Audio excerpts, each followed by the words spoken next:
Сәлеметсіз бе? Менің атым Владимир. Бүгін мен сізге постерде қандай жеткізу параметрлері бар екенін көрсетемін. Барлық параметрлер жеткізу параметрлері қойындысында жинақталған. Тапсырыс күйлері.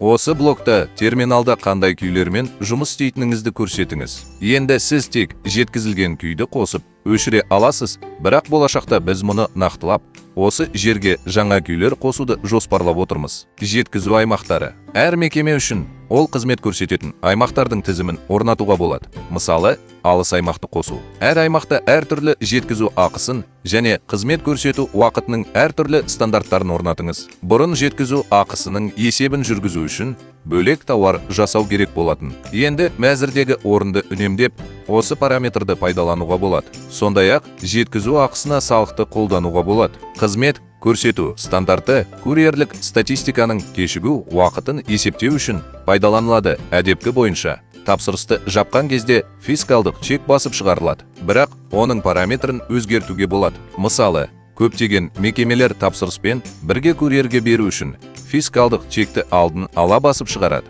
Чекті басып шығару уақытын өзгерту үшін тапсырысты курьерге тапсырған кезде ашылмалы тізімнен опцияны таңдаңыз. Егер сіз фискалдық тіркеушімен жұмыс жасамасаңыз, онда фискалдық чек басып шығарылмайды, және бұл жай ғана қарапайым чек болады. Енді постерде курьерлерді қалай құруға болатынын қарастырайық. Бөлімге жұмысқа рұқсат алыңыз және курьердің жаңа лауазымын қосыңыз. Курьерге кіру құқығын орнатыңыз.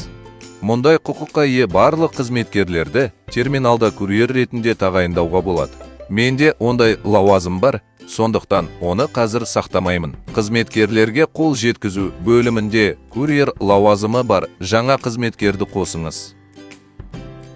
Бар болғаны. Жеткізу параметрлері туралы бейнені көргеніңіз үшін рахмет. Егер сіз терминалда тапсырыстарды қалай қабылдау керектігін әлі білмесеңіз, мына бейнені қараңыз. Және рахмет. Бүгінгі күніңіз жақсы өтсін.